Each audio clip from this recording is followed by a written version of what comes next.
फाल्गुन शुक्ल पक्ष की एकादशी 27 फरवरी को रात 12:35 पर शुरू होगी। उसी दिन रात में 10:32 तक रहेगी। उदया तिथि के अनुसार 27 फरवरी को एकादशी का व्रत रखा जाएगा। 28 तारीख को प्रातः 9:30 बजे तक व्रत का प्रारंभ किया जा सकता है। रंग भरी एकादशी को आमलकी एकादशी भी कहा जाता है। इस दिन का संबंध भगवान शिव और माता पार्वती से जुड़ा हुआ है और ख़ास तौर पर वाराणसी में यह पर्व बहुत ही धूमधाम से मनाया जाता है। धार्मिक मान्यता है कि इस दिन ही काशी में होली का उत्सव शुरू हो जाता है। इस दिन आंवले की वृक्ष की भी पूजा की जाती है क्योंकि इसमें भगवान विष्णु और शिव का वास माना जाता है। मान्यता है कि इस दिन व्रत करने और भगवान शिव पार्वती की पूजा करने से जीवन में सुख समृद्धि, सुखद वैवाहिक जीवन और मोक्ष की प्राप्ति होती है। महाशिवरात्रि के बाद इस दिन भगवान शिव माता पार्वती को पहली बार काशी वाराणसी लाते हैं।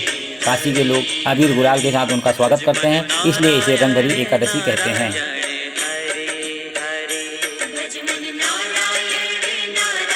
आमलकी एकादशी की कथा के अनुसार प्राचीन काल में चित्रसेन नामक एक धर्मात्मा राजा था।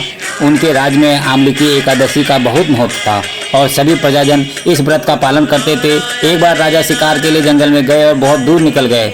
वहाँ कुछ जंगली डाकुओं ने घेर लिया और उन पर अस्त्र शस्त्रों से हमला कर दिया।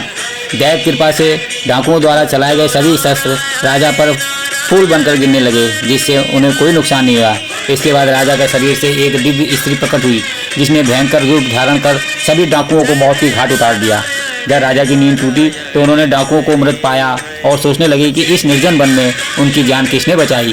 तभी आकाशवाणी हुई, हे राजन, तुमने और तुम्हारे प्रजाजनों ने जो आंवले एकादशी का व्रत किया था, उसी के प्रभाव से भगवान विष्णु ने तुम्हारी रक्षा की है। यह व्रत ही भगवान विष्णु की कृपा का फल है।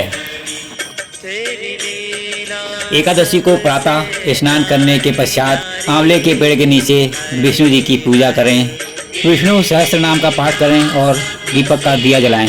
तत्पश्चात पूजा संपन्न करने के पर जड़ में जल चढ़ाएं।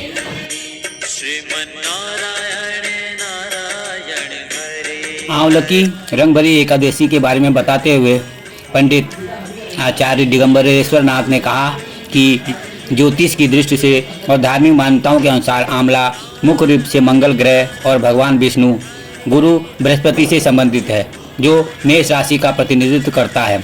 अबीर गुलाल आमतौर पर लाल रंग या हरा रंग होता है। मंगल और बुध को प्रतिनिधित्व करता है।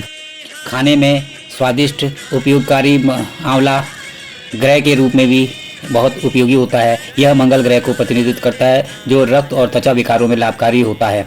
उसी तरह अबीर गुलाल में लाल रंग मंगल का प्रतिनिधित्व करता है, जो ऊर्जा, साहस और शक्ति को द्योतक होता है। वहीं हरा रंग बुध जो होता है वो शांति और हर्ष का प्रतिनिधित्व करता है।